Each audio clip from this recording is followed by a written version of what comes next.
आप सभी को मेरा नमस्कार। नीव इंस्टीट्यूट पे मैं अनिल आप सबका बहुत बहुत स्वागत करता हूं और आशा करता हूं कि आप सभी कोविड-19 जैसी महामारी से बिल्कुल स्वस्थ होंगे। तो आज के इस लेक्चर में पॉलिटी की इंपॉर्टेंट क्वेश्चन सीरीज के नेक्स्ट पार्ट को डिस्कस करेंगे, जिसका पहला प्रश्न आप सबके सामने है। यहाँ पे पूछा जा रहा है, निम्नलिखित में से किस गवर्नर जनरल को इंडियन सिविल सर्विसेज के जनक के रूप में माना जाता है। इंपॉर्टेंट क्वेश्चन है। अगर इस क्वेश्चन की बात करें तो इसका जो बिल्कुल सही आंसर है वो आपके सामने है, लॉर्ड कॉर्नवालिस। क्या नाम है? Lord Cornwallis. बोला जाता है, आपसे डायरेक्ट भी क्वेश्चन क्या बनता है, who is the father of Indian civil services? Who is the father of Indian civil services? तो डायरेक्ट आपके पास आंसर क्या बनता है, लॉर्ड कॉर्नवालिस। ये आपके पास लॉर्ड कॉर्नवालिस कौन थे? ये बंगाल के गवर्नर जनरल थे, जिन्होंने बोला सिविल सर्विसेज को यहाँ पे स्टार्ट करा, इसीलिए उनको father of Indian civil services के रूप में जाना जाता है। तो ये आपके पास इंपॉर्टेंट था, लॉर्ड कॉर्नवालिस। नेक्स्ट आपके पास क्या था, लॉर्ड लिट्टन द्वारा 1877 ईस्वी में भारतीय लोक सेवा में प्रवेश करने की आयु 21 से घटाकर कितनी कर दी है। बोला गया कि एक आपके पास 1877 की बात करें, आप खुद एक बार इस तिथि को याद करके देखो, ये कौन सा टाइम था जिस टाइम हम अंग्रेजों के अधीन काम करते थे, अंग्रेजों के गुलाम रह के काम करते थे, उस समय की बात हो रही है।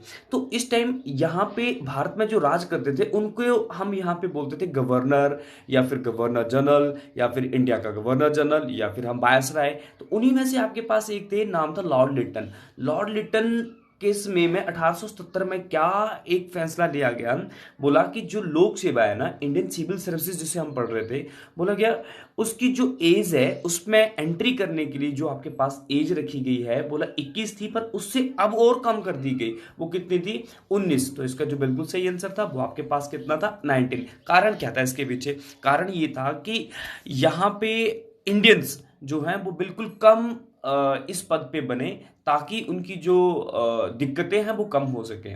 मतलब वो कभी भी ऐसा नहीं चाहते थे कि जो उच्च ओहदे थे या जो आपके पास एक अच्छे पोस्ट थी वहां पे कोई इंडियंस बैठ पाए। तो उन्होंने क्या करा कि इस पूरी एग्जाम की जो आपके पास एक एज थी, जैसे आज के टाइम में अगर हम बात करें सिविल सर्विसेज का कोई एक एज चलती है ना कि हम इस एज तक हम सिविल सर्विसेज में अप्लाई कर सकते हैं, तो उसी तरह से यहाँ पे कितना कर दिया उसने, 21 से कम कर दिया उसने। कितना कर दिया था? 19। बस 19 साल तक ही हम सिविल सर्विसेज में प्रवेश ले सकते थे। तो ये आपके पास इंपॉर्टेंट था। और नेक्स्ट आपके पास था, बोला गया निम्न में से किस निकाय की अध्यक्षता भारत के प्रधानमंत्री द्वारा की जाती है। Most important question. इस क्वेश्चन के अकॉर्डिंग बहुत सारे क्वेश्चंस पेपर में मिलते हैं। देखो क्वेश्चन नंबर 3 में सिंपल सी बात क्या कही जा रही है कि प्रधानमंत्री के पास कौन कौन से डिपार्टमेंट है। इसका ये मतलब है, जैसे आपको पता है ना पूरा, अगर हम 17th लोकसभा के प्रोटोफोलियो को देखें, प्रोटोफोलियो का मतलब होता है विभाग। जैसे फॉर एग्जांपल मैं बात करूं कि जो हमारा होम मिनिस्ट्री है वो एक डिपार्टमेंट है ना, वो भी है ना। तो होम मिनिस्ट्री किसके पास है, उसके बाद आपके पास डिफेंस मिनिस्ट्री किसके पास है, उसके बाद जो आपके पास एक फाइनेंस मिनिस्ट्री है वो किसके पास है। तो मतलब यही आपके पास क्या कहलाती है, प्रोटोफोलियो। तो इसी प्रोटोफोलियो के अकॉर्डिंग अगर मैं 17th लोकसभा के अकॉर्डिंग बात करूं या प्रधानमंत्री के अकॉर्डिंग बात करूं, तो उनके पास बोला जाता है कि कौन कौन से जो आपके पास डिपार्टमेंट है वो रहते हैं। तो याद रखना, प्रधानमंत्री के पास 8 डिपार्टमेंट होते हैं। क्लियर है? पहला डिपार्टमेंट आपके पास डिपार्टमेंट ऑफ एटॉमिक एनर्जी, बिल्कुल सही है। इसका मतलब क्या हुआ कि जो परमाणु ऊर्जा से संबंधित आपके पास कोई विभाग है वो भी आपके पास किसमें होगा, वो आपके पास प्रधानमंत्री के पास होगा।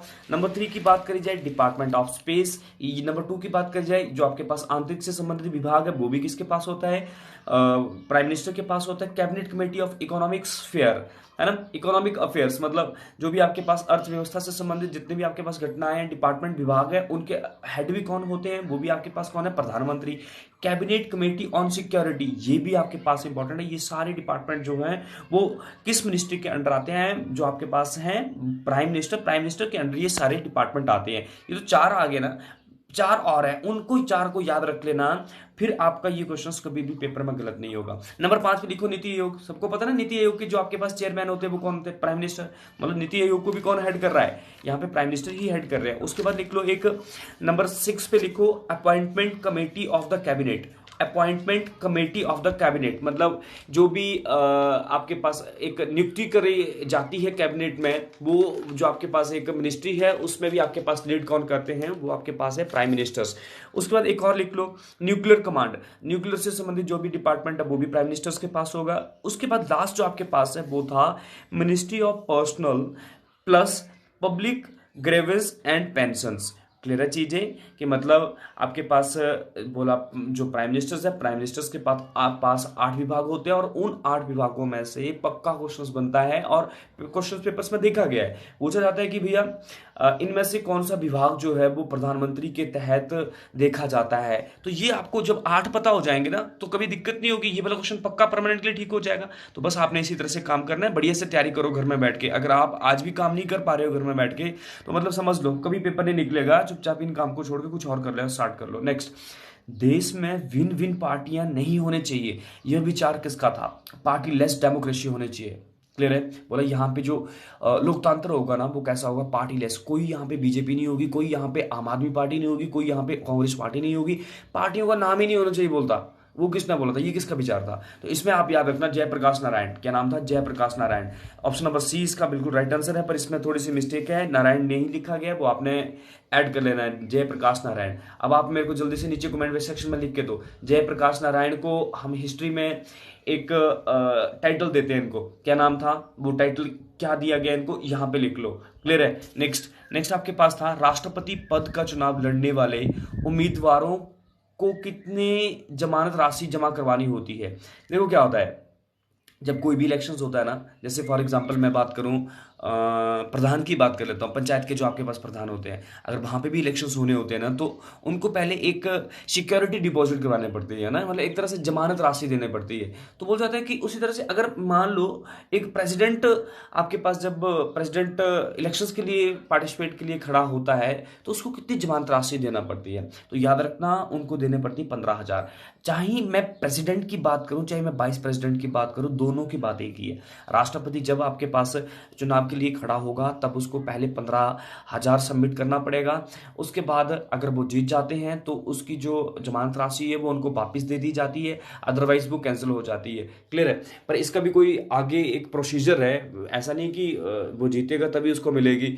ऐसा है कि कुछ वोट्स अगर मिल जाएंगे उनको तो वो आपके पास जो जमानत राशि है वो उनको वापस कर दी जाती है। ये सारी चीजें हमने रेगुलर क्लासेस में पढ़ी है, बस आपको यहाँ पे ये ध्यान रखना है, राष्ट्रपति पद के चुनाव के लिए जो उम्मीदवार है उसकी जमानत राशि कितनी है, 15,000, और वाइस प्रेसिडेंट की भी कितनी है, 15,000। नेक्स्ट नेक्स्ट आपने मेरे को जल्दी से एक क्वेश्चन बताना है, किस राज्यों, अगर मैं बात करूं राज्यसभा की बात करूं, राज्यसभा में टोटल कितनी सीट्स हैं, उसमें से प्रेसिडेंट कितने पर्सन को अपॉइंट कर सकता है। क्लियर है, प्लस आपने मेरे को ये भी लिख के देना है अपर हाउस किसे कहा जाता है, और अपर हाउस कहने का मतलब क्या है। अपर हाउस का जो आपके पास एक सिस्टम है, क्या वो डिसॉल्व हो सकती है अपर हाउस, या लोअर हाउस आपके पास डिसॉल्व हो सकती है ना, तो ये भंग हो सकती है। ये सारे क्वेश्चंस हमने बहुत अच्छे तरीके से करे हैं, आप जल्दी से इनका आंसर नीचे कमेंट सेक्शन में लिख। प्रश्न नंबर 6 था, बोला गया भारतीय संविधान में उच्च न्यायालयों की स्थापना किस भाग में की गई है। देखो इस क्वेश्चन का अगर मैं मीनिंग देखो तो आपके पास हाई कोर्ट के बारे में बात कर रहा है ये क्वेश्चन, है ना। बोल रहा है कि कॉन्स्टिट्यूशन में कौन से पार्ट में लिखा गया कि हाई कोर्ट होना चाहिए, तो पार्ट नंबर 6 के अंडर आपके पास हाई कोर्ट के बारे में बात की जाती है। अगर आर्टिकल की बात करी जाए 214, अनुच्छेद नंबर 214 में लिखा गया है कि हर राज्य में एक उच्च न्यायालय होना चाहिए, या जिसको हम हाई कोर्ट भी बोलते हैं। अब मैं आपसे क्वेश्चन पूछना चाहता हूँ, बोला गया कि पूरे भारत में कुल कितने उच्च न्यायालय हैं और कितने केंद्र शासित प्रदेशों में, कितने राज्यों में है, प्लस किस उच्च न्यायालय का सबसे बड़ा क्षेत्र है, प्लस एक और कौन सा उच्च न्यायालय भारत का पहला उच्च न्यायालय है। बहुत बार इन क्वेश्चंस को हम अपने लास्ट की वीडियो लेक्चर्स में कंप्लीट कर चुके हैं, अब आपका काम बनता है कि इनको बढ़िया से बता दो। और एक और क्वेश्चन आप सबसे कि जो जिस तरह से आर्टिकल नंबर 214 आपको बताता है कि भाई हाई कोर्ट होना चाहिए। उसी तरह से आर्टिकल नंबर 1 to 4 आपको क्या बताता है? 1 to 4 आपको ये बताता है कि जो आपके पास सुप्रीम कोर्ट है, सुप्रीम कोर्ट देश का सबसे बड़ा न्यायिक आपके पास एक स्थल है। तो ये आपको सारी चीजें क्लियर होना चाहिए। Next, United state of America की बात करी जा रही है, यूएसए की बात करी जा रही है। यूएसए में कुल कितने राज्य हैं? देखो, यूनाइटेड स्टेट ऑफ अमेरिका की बात करी जाए, इसमें टोटल स्टेट्स की बात करी जाए तो आपके पास 50 हैं। 50 राज्यों का एक देश बनाया है जिसको क्या हो जाता है? यूनाइटेड स्टेट ऑफ अमेरिका, जिसकी राजधानी सबको पता होनी चाहिए, वॉशिंगटन डीसी। अब मेरे को आपने जल्दी से कमेंट सेक्शन में लिख के देना है। चलो मैं बताता हूँ डीसी की फुल फॉर्म क्या होती है। मतलब वॉशिंगटन डीसी, ये वाला डीसी, वो दूसरा नहीं है ना, डिस्ट्रिक्ट का जो आपके पास हेड होता है उसकी बात नहीं कर रहा हूँ मैं, यहाँ पे बोल रहा हूँ वॉशिंगटन डीसी। डीसी का मतलब था डिस्ट्रिक्ट ऑफ कोलंबिया। क्या नाम है? डिस्ट्रिक्ट ऑफ कोलंबिया, जो कि यूएसए की एक राजधानी है। और टोटल वहां के कितने राज्य हैं वो आपके पास थे 50। नेक्स्ट, यूएसए के प्रेसिडेंट कौन है उनके बारे में जरा नीचे लिख के दो। अभी आपको पता है कोविड-19 जो सबसे भयानक रूप ले चुकी है वो अमेरिका में है। लगभग 50,000 के आसपास बंदे वहां पे मर चुके हैं, है ना। तो अब आपको ये भी पता होना चाहिए कि वहां के प्रेसिडेंट कौन है, नीचे लिख के दो जल्दी से। नेक्स्ट, बोले क्या 1950 में जब सर्वोच्च न्यायालय बना तो उसमें न्यायाधीश की संख्या कितनी थी? इंपॉर्टेंट है। देखो, हमारा जो सुप्रीम कोर्ट बना था, सुप्रीम कोर्ट को सर्वोच्च न्यायालय बोला जाता है या उच्चतम न्यायालय भी से कहा जाता है।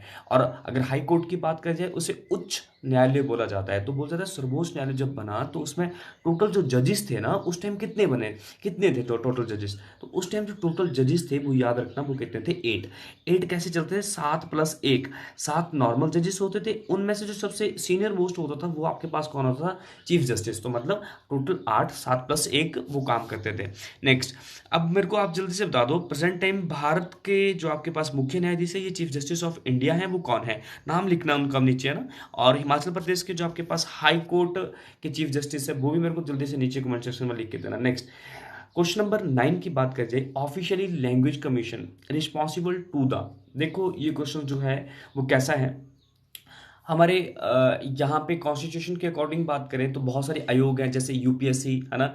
यूपीएससी आपके पास एक आयोग है ना, जिसको हम क्या बोलते हैं? लोक सेवा आयोग। उसके बाद मानव अधिकार आयोग की बात करी जाती है। उसके बाद आपके पास वित्तीय आयोग की बात करी जाती है, इलेक्शन कमीशन की बात करी जाती है, चुनाव आयोग की बात करी जाती है। मतलब ये आपके पास ऑफिशियली लैंग्वेज बोला, आधिकारिक भाषा आयोग जो है वो किसके प्रति जवाबदेही होता है, इसका मतलब ये है। क्लियर है? इसका क्या अर्थ हुआ, क्वेश्चन घुमाया और कुछ नहीं है।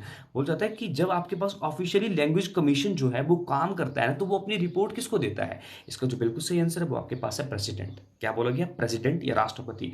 जब ये आपके पास, और याद रखना हमने अपनी क्लासेस में बहुत बार डिस्कस करा है कि जो प्रेसिडेंट है ना वो बहुत सारी अपॉइंटमेंट्स करता है। जितने भी कमीशन आपके पास चलते हैं सेंट्रल लेवल में, जो भी आपके पास कमीशन चलते हैं, मैक्सिमम मैक्सिमम मतलब इक्का दुक्का है जिनकी वो नियुक्ति नहीं करता है, और मैक्सिमम की वो नियुक्ति करता है कौन?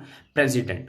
अब मेरे को आपने ये बताना है कि एक आपके पास स्टेट पीएससी होते हैं ना, स्टेट पीएससी होता है, क्या स्टेट पीएससी की नियुक्ति भी प्रेसिडेंट करता है या प्राइम मिनिस्टर करता है? ये कौन करता है? नीचे लिख के दो जरा कमेंट सेक्शन में। क्लियर है ये चीजें? नेक्स्ट, आरबीआई के पूर्व गवर्नर जो 1969 ईस्वी में राष्ट्रपति पद के उम्मीदवार भी रहे थे। इंपॉर्टेंट क्वेश्चन है, इस तरह के क्वेश्चन भैया पेपर में पूछे जाते हैं। हम एक इनिशियल स्टेज से काम करना स्टार्ट करा था हमने, आज हम एक अच्छे लेवल पे पहुंच चुके हैं। आप खुद देख रहे होंगे कि ये क्वेश्चंस जो हैं वो मॉडरेटेड है, मतलब कि अब ऐसे क्वेश्चंस आ चुके हैं कि हर किसी के बस की बात नहीं कि इसको सॉल्व कर लेंगे। जिन्होंने बढ़िया से मेहनत करी है, रेगुलर क्लासेस बढ़िया से अटेंड करी है, वो इन चीज़ों का बेनिफिट ले पा रहे हैं। और जो न्यू स्टूडेंट्स हैं इन वीडियोस को पहली बार देख रहे हैं, वो इसको देख के पहले ही परेशान हो जाएंगे कि क्या बोल रहा हूं मैं। ये तभी आपको समझ आएगी। मैं आपको बार बार यही समझाता हूँ न्यू स्टूडेंट्स को कि आप स्टार्टिंग से काम करना स्टार्ट कर लो। क्लियर है? फिर भी अगर आपको कोई दिक्कत आती तो आप नीचे कमेंट सेक्शन में अपने डाउट्स पूछ सकते हो। तो बोला क्या, देखो ऐसा कौन सा नाम है बोला जो पहले आरबीआई के गवर्नर रह चुके थे, उसके बाद 1969 में उन्होंने राष्ट्रपति के पद के लिए, है ना, फाइट करा, राष्ट्रपति पोस्ट के लिए फाइट करा। तो याद रखना उनका नाम था डीसी देशमुख। क्या नाम था? डीसी देशमुख। हाँ, इन्होंने फाइट जरूर करा पर ये हार गए थे, वो अलग चीज है। मतलब राष्ट्रपति नहीं बने थे वो अलग चीज है, पर इन्होंने उम्मीदवार मतलब एक तरह से कोशिश करी थी राष्ट्रपति पद के लिए। क्लियर है ये चीजें? तो ये आपके पास इंपॉर्टेंट क्वेश्चन था। नेक्स्ट, एनजीटी या फिर जिसको हम बोलते हैं राष्ट्रीय हरित प्राधिकरण की स्थापना किस वर्ष की गई है? देखो राष्ट्रीय हरित प्राधिकरण की बात करी जाए, ये होता क्या है? इसको हम अंग्रेजी में बोलते हैं नेशनल ग्रीन ट्रिब्यूनल। ट्रिब्यूनल जो आपके पास टर्म है वो एक आपके पास छोटे छोटे कोर्ट होते हैं ना। जैसे हम बात करते हैं ना कि देश की जो सबसे बड़ी न्यायिक व्यवस्था है वो कौन सी होती है, सुप्रीम कोर्ट। सबसे बड़ा न्यायिक व्यवस्था कौन है, सुप्रीम कोर्ट। अगर अगर एक राज्य की बात करूं तो वो आपके पास कौन सी होती है, हाई कोर्ट। दो कोर्ट आपके पास मेन चलते हैं। इन सारे कोर्टों की जो काम काज है उनको कम करने के लिए हमारा कॉन्स्टिट्यूशन ट्रिब्यूनल कोर्ट को ड्रॉ कर देता है। क्लियर है, ट्रिब्यूनल कोर्ट्स या ट्रिब्यूनल जिसको हम बोलते हैं। तो आपके पास एक एनजीटी क्या है, नेशनल ग्रीन ट्रिब्यूनल, मतलब ये पर्यावरण से संबंधित मामलों को देखेगा, उसको क्या बोला जाता है, नेशनल ग्रीन ट्रिब्यूनल। पर्यावरण से संबंधित मामले यहां देखे जाते हैं। तो बोला गया इसकी स्थापना कब करी गई है, तो इसका जो बिल्कुल सही आंसर आपके पास है, बोला जाता है 2010। क्या बोला गया है, जो आपके पास हरित क्रांति है, हरित क्रांति की जो स्थापना की गई है वो कब करी गई है, 2010। तो यहाँ पे इसका जो बिल्कुल राइट आंसर है वो आपके पास नोटा है 2010। नेक्स्ट नेक्स्ट आपके पास क्या था, भारत के प्रतीक चिन्ह का दुरुपयोग प्रतिबंधित है किस अधिनियम के तहत। जैसे आपको पता है ना, प्रतीक चिन्ह का मतलब होता है एक नेशनल एम्बलम, एम्बलम की बात करी जा रही है ना। तो मतलब उसका मतलब क्या हुआ, हमारा नेशनल एम्बलम कौन है ना। अगर हम बात करें अपने प्रतीक चिन्ह की बात करें, वो हमारा है सत्यमेव जयते। क्या नाम है, सत्यमेव जयते। तो बोला जाता है उसका जो मिस यूज है ना वो सही नहीं है। वो कौन सा एक्ट हमें बताता है, याद रखना 2005 में एक एक्ट आया जो बोलता है कि जो राष्ट्र का प्रतीक चिन्ह है सत्यमेव जयते, उसका मिस यूज होना बिल्कुल गलत है। क्लियर है। और सत्यमेव जयते आपको कहाँ पे देखने को मिलता है, जैसे आप एक आमिर खान का एक प्रोग्राम आता है ना, उसमें भी आप सत्यमेव जयते की बात सुनते हो। वहां पे मतलब एक लोगो देखा होगा आपने ना, सर्च कर लो जरा, है ना, गूगल पे सर्च करना सत्यमेव जयते की, आपके पास डायग्राम कैसी है या कैसी आकृति है वो आपको पता चल जाएगा। तो उन्हीं को मिस यूज आपके पास नहीं होना चाहिए। 2005 में ऐसा अधिनियम आया था। नेक्स्ट, दिलीप सिंह भूरिया कमेटी किस विषय से संबंधित है। मोस्ट इंपॉर्टेंट क्वेश्चन है ये। बोला जाता है कि दिलीप सिंह भूरिया कमेटी जो है वो पंचायतों से संबंध रखती है, पंचायतों से संबंध रखती है। बोला क्या कि आपके पास 1995 ईस्वी में, 1995 ईस्वी में एक जो पंचायती राज सिस्टम था उसको कॉन्स्टिट्यूशनली जगह दी गई, मतलब संवैधानिक अधिकार दिए गए थे। वो किसकी रिकमेंडेशन बेसिस पे, दिलीप सिंह भूरिया कमेटी की बेसिस पे। अब देखो हम अगर बात करें हमारी जो 11वीं अनुसूची है ना, 11वीं अनुसूची की बात करी जाए वो आपके पास किससे संबंधित है, वो आपके पास किससे संबंधित है, वो पंचायतों से संबंधित है कि हर गांव में एक पंचायत होनी चाहिए, इस तरह की बात करता है, मतलब ग्रामीण विकास की बात करता है। तो बोला जाता है कि यहाँ पे दिलीप सिंह भूरिया कमेटी की रिकमेंडेशन के बेसिस पे ही जो हमारे पास पंचायती राज है उसको क्या दिया गया था, कॉन्स्टिट्यूशनल राइट्स दिया गया है। अब मेरे को आपने बताना है कौन से आर्टिकल के तहत पंचायतें होती हैं और उससे संबंधित कौन सा पार्ट है, कौन सा शेड्यूल है और कौन सा आर्टिकल है, ये आपने मेरे को लिख के देना है। क्लियर है। अब आपके दिमाग में ना यहाँ पे एक और क्वेश्चन घूम रहा होगा, जिन्होंने बढ़िया सी क्लासेस लगाई होंगी उन्हीं के दिमाग में घूम रहा होगा। तो बोला देखो यहाँ पे आपके दिमाग में घूम रहा होगा एक नाम, बलवंत राय मेहता समिति। भैया बलवंत राय मेहता समिति इससे इस क्वेश्चन के आगे नहीं काम कर रही है, क्योंकि बलवंत राय मेहता समिति का काम ही कुछ और था। उसने जो अपनी रिपोर्ट दी थी ना, उसने पंचायत के ऊपर दी थी कि भाई पंचायत कैसी होनी चाहिए। उसने बोलता 3 टायर में होनी चाहिए, है ना, या फिर 3 स्तरीय होने चाहिए। तो वो अलग चीज थी। दिलीप सिंह भूरिया कमेटी ने क्या करा था, पंचायतों को संवैधानिक दर्जा दिलाया था। ये आपके पास इंपॉर्टेंट है। ऑप्शन नंबर ए इसका बिल्कुल राइट आंसर था। नेक्स्ट, भारत 15 अगस्त 1947 से पहले एक राष्ट्र नहीं था क्योंकि उसके पास एक चीज नहीं थी। वो क्या नहीं थी वो हमें देखना है। याद रखना, बोला जाता है कि उसके पास संप्रभुता नहीं थी। देखो इस क्वेश्चंस का मतलब जो है वो बहुत ही सही है और यहां से भी क्वेश्चंस पेपर में हमेशा देखने को मिला है। देखो क्या होता है, एक राष्ट्र, राष्ट्र का मतलब क्या होता है, एक देश, इंडिया क्या एक राष्ट्र ही है ना। क्लियर है। तो बोला जाता है कि एक राष्ट्र बनने के लिए क्या क्या होना जरूरी है, क्या क्या होना जरूरी है, एक राष्ट्र बनने के लिए क्या क्या होना जरूरी है। नंबर 1 याद रखना, पॉपुलेशन। नंबर 2 पे आपके पास चलता है गवर्नमेंट। नंबर 3 पे आपके पास चलता है उसके लिए आपके पास क्या होना चाहिए, एक जगह होनी चाहिए, क्षेत्र होना चाहिए। क्लियर है। तो ये 3 चीजें तो सबके पास होती है। एक सबसे इंपॉर्टेंट होती है जो कि क्वेश्चन में आपके पास है, वो आपके पास है संप्रभुता। क्या है, संप्रभुता। संप्रभुता को हम अंग्रेजी में बोलते हैं सॉवरेनिटी। क्लियर है। अब देखो बोला जाता है कि भारत के पास ना 1947 से पहले एक पॉपुलेशन भी थी भाई, जनसंख्या भी थी, बिल्कुल सही है। सरकार भी थी, कोई सरकार तो काम कर ही रही थी ना। हम ब्रिटिश के अंडर काम करते, ब्रिटिश गवर्नमेंट तो यहाँ पे काम कर ही रही थी, है ना। तो अगर मैं क्षेत्र की बात करूँ भाई, हमारा तो क्षेत्र था ये, हमारे दादा परदादों का तो क्षेत्र था। वो तो आपके पास अंग्रेज जो सरकार यहाँ पे थी वो तो कहीं बाहर से यूरोप महाद्वीप से आई थी ना। तो बोला जाता है कि हमारे पास एक चीज नहीं थी, बहुत ही संप्रभुता। अब संप्रभुता का अर्थ क्या है वो मैं आपको समझाता हूँ। देखो संप्रभुता क्या होती है। बोला जाता है ऐसा देश, बोला जाता है कि वहां पे जो राज हो रहा है ना वो वहां के लोगों के द्वारा ही होना चाहिए। क्लियर है। तो उस चीज को हम क्या समझ सकते हैं, एक संप्रभुता, सर्वोच्च शक्ति जिसको बोला जाता है। संप्रभुता का मतलब होता है सर्वोच्च शक्ति। सर्वोच्च शक्ति का मतलब क्या होता है कि यहां इस देश में जो रूल्स एंड रेगुलेशंस ड्रॉ किए जाएंगे वो इन्हीं देश के लोगों के द्वारा ही किए जाएंगे। कोई बाहरी व्यक्ति यहां पे काम नहीं करेगा। पर ऐसा तो नहीं था, है ना। जो मैंने आपको एक स्टेटमेंट बताई उसको बार बार रिप्ले करके सुनो। संप्रभुता मैं क्या बोल रहा हूँ फिर से सुन लो। संप्रभुता क्या आपके पास होती है, सॉवरेनिटी क्या होती है। बोला जाता है कि एक शक्ति है, ये एक पावर है।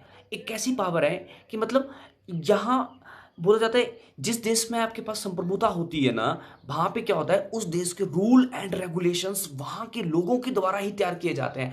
अगर जिस देश के रूल एंड रेगुलेशंस उन देश के लोगों के द्वारा नहीं किए जाते हैं ड्रॉ, तो उस देश में सॉवरेनिटी नहीं है। तो 1947 से पहले हमारे पास क्या था, हमारे पास कुछ नहीं था ना। क्लियर है। 1947 के बाद ही तो भारत के हाथों में कुछ आया था। तो बोला जाता है हमारे हाथ में पहले संप्रभुता नहीं थी। मोस्ट इंपॉर्टेंट है, चार चीजें होना जरूरी। संप्रभुता, एक क्षेत्र, एक आपके पास बोल जाता है जनसंख्या, एक आपके पास क्या था, भूभाग। नेक्स्ट नेक्स्ट इंपॉर्टेंट था। तो ये सारी चीजें आपको पता होनी चाहिए। नेक्स्ट, राष्ट्रीय मानव अधिकार आयोग के अध्यक्ष निम्न में से कौन बन सकता है। इंपॉर्टेंट है। नेशनल ह्यूमन राइट कमीशन की बात करी जा रही है। बोल जाता है उसके जो आपके पास हेड हैं वो कौन हो सकते हैं। इंपॉर्टेंट क्वेश्चन है। अगर मैं इस क्वेश्चन के अकॉर्डिंग बात करूं तो ऑप्शन नंबर सी इसका बिल्कुल सही आंसर है, रिटायर्ड जज ऑफ सुप्रीम कोर्ट। बोला जाता है कि जो हमारा सुप्रीम कोर्ट है, सुप्रीम कोर्ट के जो रिटायर्ड जज हैं वो ही आपके पास एनएचआरसी के चेयरमैन हो सकते हैं। इंपॉर्टेंट है, ये एक कंडीशन है। NHRC, national human right commission, आपको पता है ना हर वर्ष हम 10 दिसंबर को मानव मानव अधिकार दिवस मनाते हैं ना।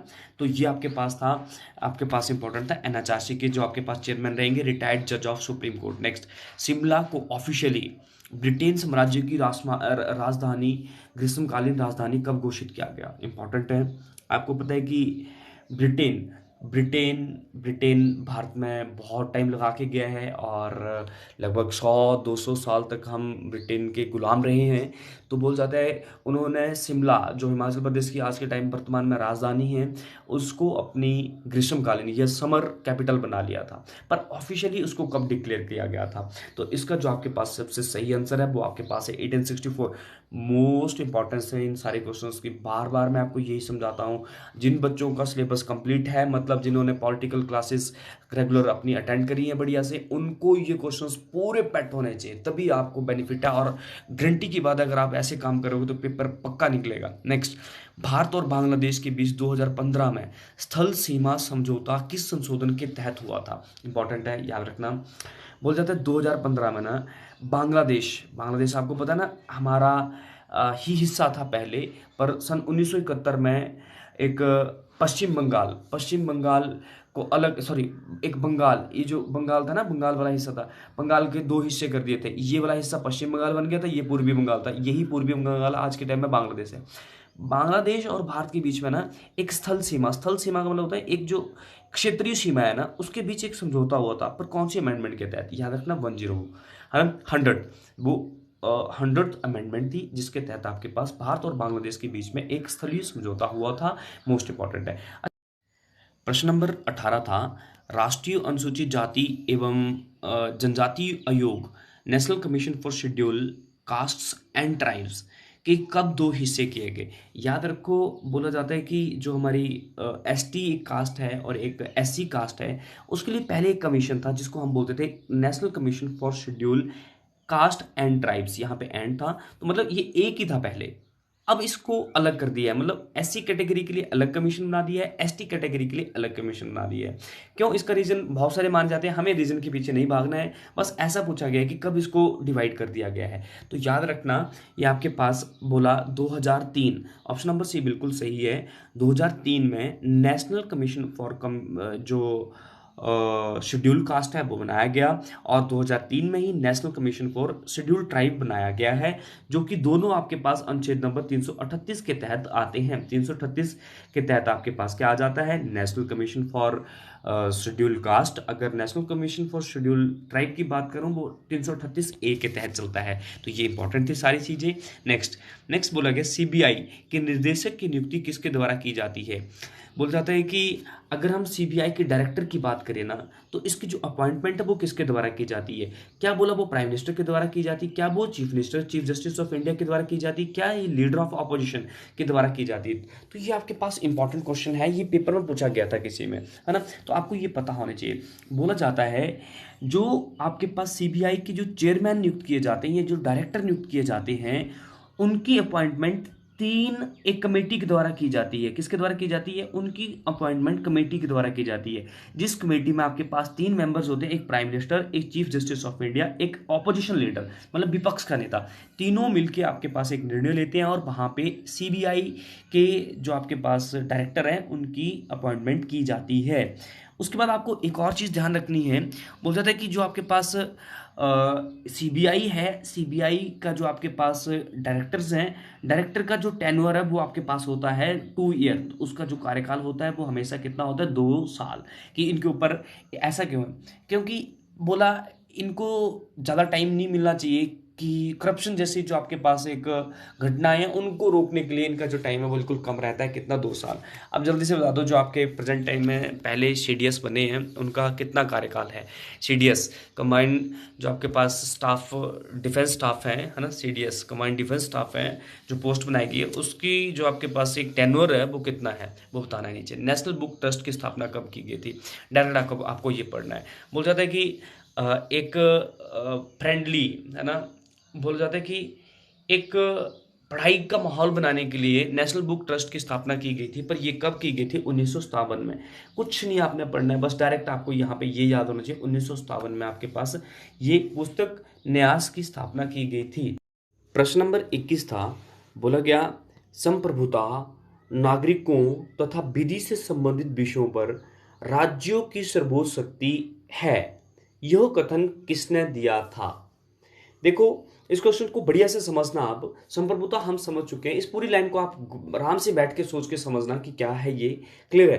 पर अगर हम बात करें ये जो आपके पास इस तरह की विचारधारा थी या इस तरह की जो कमिटमेंट थी या ये जो आपके पास लाइन थी वो किसकी थी, इसकी जो आपके पास बिल्कुल सही आंसर है वो आपके पास है बोर्डिन। क्या नाम है, बोर्डिन, इंपॉर्टेंट था। नेक्स्ट, बी के सुंगलू समिति का गठन क्यों किया गया था। देखो एक 2010 में एक कमेटी बनाई गई थी, उस टाइम आपके पास प्रधानमंत्री थे, नाम था डॉक्टर मनमोहन सिंह। उस टाइम आपके पास कॉमनवेल्थ गेम्स हुई थी, कॉमनवेल्थ गेम्स में जो भ्रष्टाचार के मामले या घपले के मामले देखने को मिल रहे थे, उन्हीं मामलों को चेक करने के लिए एक आपके पास कमेटी बनाई गई थी, उनको बोला गया था बी के सुंगलू कमेटी। क्लियर है, तो ये आपके पास इंपॉर्टेंट था। राष्ट्रमंडल खेलों की अनियमितताओं की जांच करने के लिए जो वहां पे इरेगुलरिटीज हुई हैं या वहां पे जो आपके पास करप्शन हुई हैं, जो भी चीजें हुई हैं, उन चीजों की इंक्वायरी के लिए आपके पास एक कमेटी बनाई गई थी, और जिसके आपके पास अध्यक्ष कौन थे, बी के सुंगलू। उसी को क्या आप नाम देते हैं, बी के सुंगलू कमेटी या बी के सुंगलू। नेक्स्ट, पहले केंद्रीय पिछड़ा वर्ग आयोग का नाम बताएं। बोल जाता है जो फर्स्ट यूनियन बैकवर्ड क्लासेस जो कमीशन था उसका नाम क्या है। तो इस क्वेश्चंस का जो आपके पास आंसर है आपके अकॉर्डिंग जो यहाँ पे मंडल कमीशन है वो होगा, पर यहाँ पे मंडल कमीशन नहीं आएगा। क्यों, क्योंकि मंडल कमीशन भी आपके पास बैकवर्ड क्लासेस से संबंध रखता था, पर वो फर्स्ट नहीं था। फर्स्ट जो आपके पास बैकवर्ड क्लासेस से संबंधित आपके पास कमीशन था उसका नाम था काका काले कालेलकर कमीशन, काका कालेलकर कमीशन। तो ये आपके पास इंपॉर्टेंट था।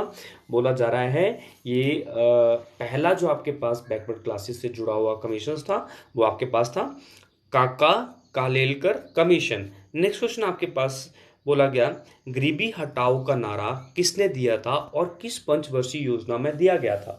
इंपॉर्टेंट है। बोला गया एक स्लोगन है ना, गरीबी हटाओ, वो आपके पास दिया गया था प्रधानमंत्री इंदिरा गांधी के द्वारा। आपको पता है प्रधानमंत्री इंदिरा गांधी की जो आइडियोलॉजी थी वो क्या थी कि जो देश की गरीब जनता है उसकी डेवलपमेंट के लिए बात करना। क्लियर है? तो मतलब वो आज की जो आपके पास राजनीति है उससे हट के वो काम करते थे। मतलब जो जनता को चाहिए था, है ना, वो उस चीज़ के ऊपर ध्यान करते थे। क्लियर है? तो यहाँ पे उन्होंने इसी चीज़ से संबंधित उन्होंने एक स्लोगन दिया था, गरीबी हटाओ का नारा। तो बोल जाता है वो कौन सी पंचवर्षीय योजना में, कौन से 5 ईयर प्लान में दिया, और कब कौन सी मिनिस्टर ने दिया था, नाम था इंदिरा गांधी। और जो आपके पास पंचवर्षीय योजना थी या जो आपके पास 5 ईयर प्लान था, वो आपके पास था 5th 5 ईयर प्लान। कौन सा था? 5th 5 year plan. तो मोस्ट इंपॉर्टेंट आपके पास ये क्वेश्चन था। तो आज के लिए काफ़ी है, मिलते हैं नेक्स्ट लेक्चर में। थैंक यू, धन्यवाद।